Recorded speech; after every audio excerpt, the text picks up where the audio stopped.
Yes, this is a very important question because we discussed the screening tools, and actually in the last 10 years or so, we have an advanced screening tool. This is called non-invasive prenatal testing, or in more specific terms, cell-free DNA from the fetus in the mother's sample. So it's called cell-free DNA testing because the placenta has a fetal portion of it, and the cells are constantly shed when they die. It's called apoptosis. And this component actually enters into the mother's blood.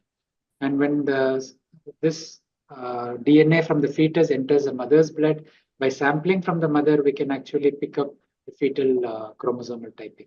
So we have different tests that can be done on this.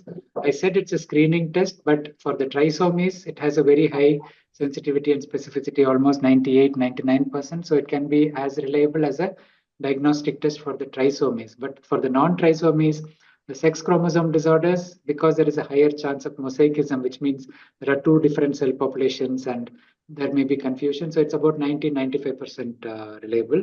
But when you go to specific wider range of NIPT testing, we start testing for genetic problems, we start testing for deletions and so on, then the sensitivity drops. And when the population incidence of a particular condition is low, you may get more false positives for it. So you end up doing an invasive test after the NIPT for something you may not have done otherwise. So if you are restricting the use of cell-free DNA to trisomies, it works very well because you can actually rule out the risk of trisomy without doing the invasive testing. In majority of the cases, if you corroborate and it reassures the parents without having to risk losing the pregnancy, we'll be discussing the diagnostic test next as well. But in terms of approach to the high-risk screening test before, nowadays our approach is changing. If you have the first trimester screening abnormal, you can offer NIPT to the parent.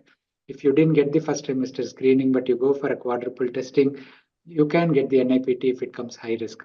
There is no use of doing the quadruple test after a high risk first trimester screening because this is actually an inferior test. The only reason you do the quadruple test is if you can't do the first trimester screening. I see many parents reporting to me that the obstetrician has requested a quadruple test because the high risk on the first trimester. So this is wrong. Please don't do that. You just need to go for the NIPT test in these cases. The only problem with NIPT is that it is expensive. But as more and more tests are, more and more companies are coming out with efficient tests, the cost is dropping.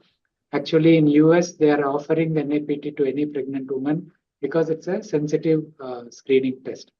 And if you look only for trisomies, you're not going to confuse the family. But if you use a wide range NIPT, you have to pick the choice. I mean, you can either choose to do just the trisomies, and you can do the wider testing. If you do the wider testing, it may come out with some results which may confuse you and may make the decision making more difficult.